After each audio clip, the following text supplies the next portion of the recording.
In this American English pronunciation video, we're going to study American English by looking at a short text. Topic: Where I live.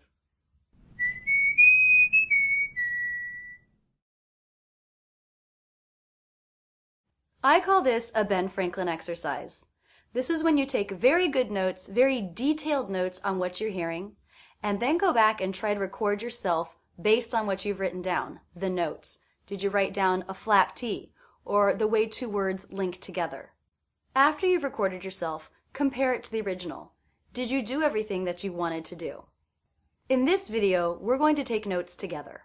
I live in New York City, in Manhattan, currently in Midtown, but I do move around a lot. I've been in New York for about 5 years, and I've already moved 4 times. One of the first things I notice is how my voice goes up at the end of the word city. City, city.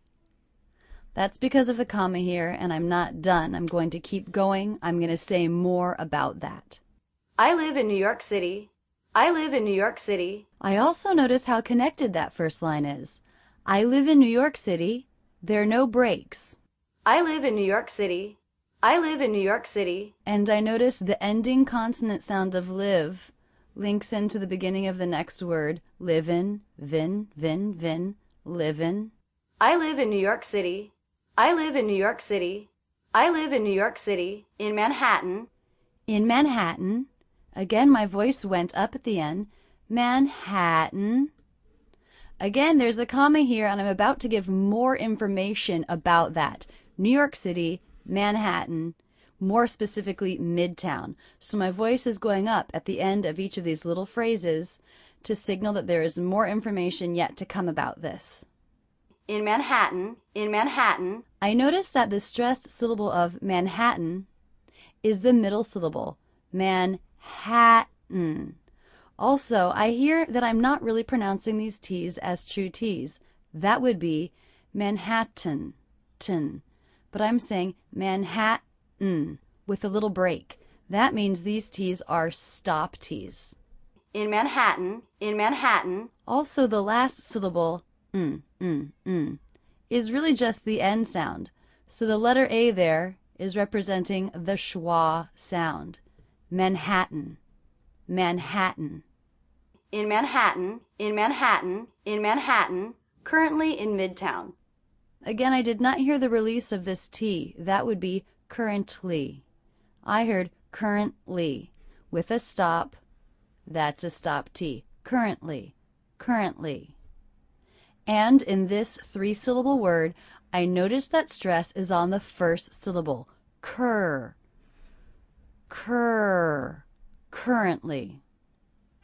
Currently in Midtown. Currently in Midtown. Midtown. Stress on the first syllable here, and that is a true T. Midtown. Currently in Midtown. Currently in Midtown. Currently in Midtown. Currently in Midtown. But I do move around a lot. The stressed syllables in that sentence are do, round, and lot. But I do move around a lot. But I do move around a lot. But I do move around a lot. Let's talk about the T pronunciations here. But I do. But I. I'm hearing that as a flap T or a D sound. But I. It's also very connected. But I do. But I do. But I do move around a lot. But I do move around a lot. The final T, lot. I did release that and give it a true T sound. But I do move around a lot. But I do move around a lot. But I do move around a lot. Again, this sentence was very linked together. The ending V consonant here linking on to the next vowel, mova, v, move around. But I do move around a lot. But I do move around a lot. But I do move around a lot. But I do move around a lot. I've been in New York for about 5 years.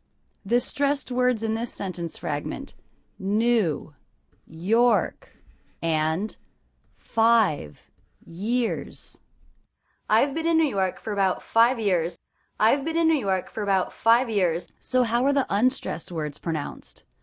The contraction I've the word been, and in. They're all quite quick and linked together. I've been in, I've been in, I've been in, I've been in. I've been in New York. And the words for and about, for about 5 years. I notice I'm reducing this to the schwa, for about 5 years, for about 5 years. I've been in New York for about 5 years. So these 3 words, I've been in, very quick, they're unstressed. New York. The pace slows down a bit there, so those words are longer because they're stressed. Then, for about. Those 2 words, unstressed, are again quite quick, for about. And then 5 and years are both given more time because they're stressed. I've been in New York for about 5 years. I've been in New York for about 5 years. I've been in New York for about 5 years, and I've already moved 4 times. Here I'm hearing all and moved, 4 and times as being the most stressed syllables in that sentence fragment. And I've already moved 4 times. And I've already moved 4 times. And I've already moved 4 times.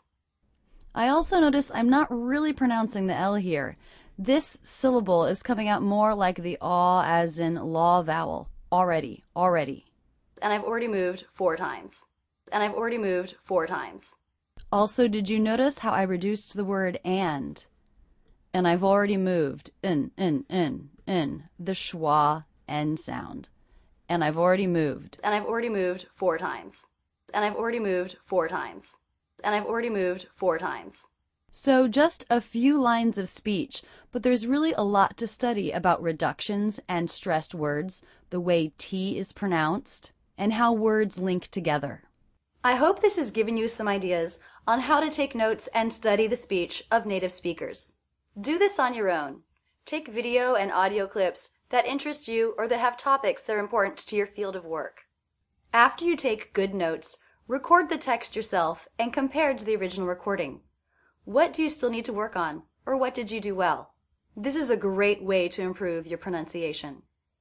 That's it, and thanks so much for using Rachel's English. Don't stop there. Have fun with my real-life English videos, or get more comfortable with the IPA in this playlist. Learn about the online courses I offer, or check out my latest video.